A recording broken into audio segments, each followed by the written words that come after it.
ஹரே கிருஷ்ணா. தெய்வ திரு ஆர்ஷ பக்தி வேதாந்த சுவாமி ஸ்ரீல பிரபுபாதர் விரிவான பொருள் உரைகளுடன் அருளிய ஸ்ரீமத் பாகவதம் காண்டம் 2 பிரபஞ்சத் தோற்றம் அத்தியாயம் 9 பகவானுக்கு ஏற்புடைய விடைகள் பதம் 8. திவ்யம் சஹஸ்ராப்தம் அமோக தர்ஷனோ ஜிதானிலாத்மா விஜிதோபயேந்திரியா அதப்யத ஸ்மாகில லோகதாபனம் தபஸ்தபீயாம் தபதாம் சமாஹிதः. மொழிபெயர்ப்பு. பிரம்மதேவர் தேவர்களின் கணக்குப்படி 1000 ஆண்டுகள் தவம் இயற்றினார். உன்னதமான இந்த அசரீரியை கேட்ட அவர் அதை தெய்வ வாக்காக ஏற்று தமது மனதையும் புலன்களையும் கட்டுப்படுத்தினார். இவர் இயற்றிய தவங்கள் ஜீவராசிகளுக்கு மிகச்சிறந்த பாடமாக அமைகின்றன. இவ்வாறாக அவர் எல்லா தபஸ்விகளிலும் மிகச்சிறந்தவரென அறியப்படுகிறார். பொருளுரை. பிரம்மதேவர் தப என்னும் அசரீரியை கேட்டார். ஆனால் அவ்வோசையை எழுப்பியவரை அவர் காணவில்லை. இருப்பினும் அவ்வுபதேசம் தமக்கு நன்மை பயக்கக்கூடியதுதான் என்றெண்ணி அதை ஏற்றுக்கொண்ட அவர் 1000 தேவ ஆண்டுகள் தம்மை தியானத்தில் ஈடுபடுத்தி கொண்டார். ஒரு தேவ ஆண்டு நம்முடைய கணக்குப்படி 6 × 30 × 12 × 1000 ஆண்டுகளுக்கு சமமானதாகும். பகவானின் பரிபூரணமான நிலையில் அவருக்கு இருந்த உண்மையான நம்பிக்கையின் காரணத்தால் தான் அவ்வோசையை அவர் ஏற்றுக்கொண்டார். அவரது தீர்க்க தரிசனத்தால் பகவானுக்கும் அவரது உபதேசத்திற்கும் இடையில் அவர் வேறுபாட்டை காணவில்லை. பகவானிடமிருந்து வரும் ஒலியில் பகவான் தமது ரூபத்தை காட்டவில்லை என்றாலும் அந்த ஒலிக்கும் பகவானுக்கும் வேறுபாடு கிடையாது.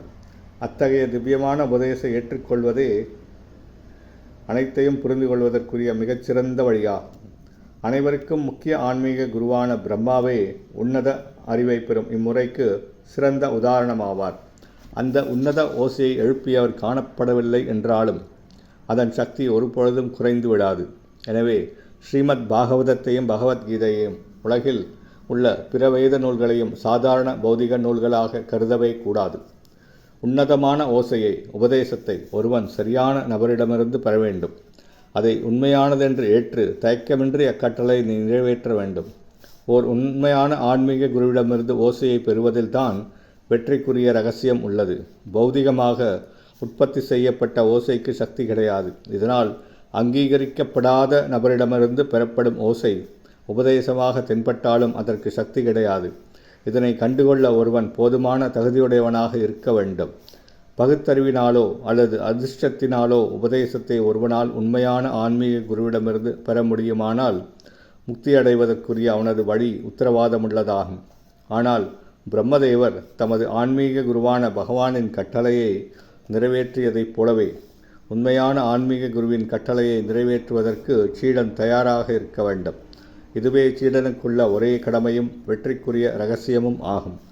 பிரம்மதேவர் தமது இருவித புலன்களை புலனறிவின் வாயிலாகவும் புலன் உறுப்புகளின் வாயிலாகவும் கட்டுப்படுத்தினார். ஏனெனில் அத்தகைய புலன்களை பகவானின் கட்டளையை நிறைவேற்றுவதற்கு அவர் ஈடுபடுத்த வேண்டியிருந்தது. எனவே புலன்களை கட்டுப்படுத்துதல் என்பது அவற்றை பகவானின் உன்னத தொண்டில் ஈடுபடுத்துவதை குறிக்கிறது. பகவானின் கட்டளை உண்மையான ஆன்மீக குருவின் வாயிலாக சீடப்பரம்பரையில் கீழிறங்கி வருகிறது. இதனால் ஆன்மீக குருவின் கட்டளையை நிறைவேற்றுவதே உண்மையான புலனடக்கமாகும். பிரம்மதேவர் முழு நம்பிக்கையுடனும் இதயபூர்வமாகவும் தவத்தை நிறைவேற்றினார். இது பிரம்மாவை பிரபஞ்சத்தின் சிருஷ்டிகர்த்தாவாக ஆக்கும் அளவிற்கு மிக பெரும் சக்தி வாய்ந்தவராக அவரை மாற்றியது. அவரால் அத்தகைய சக்தியை அடைய முடிந்ததால் அவர் தபஸ்விகளில் மிகச்சிறந்தவர் என அழைக்கப்படுகிறார். ஹரே கிருஷ்ணா.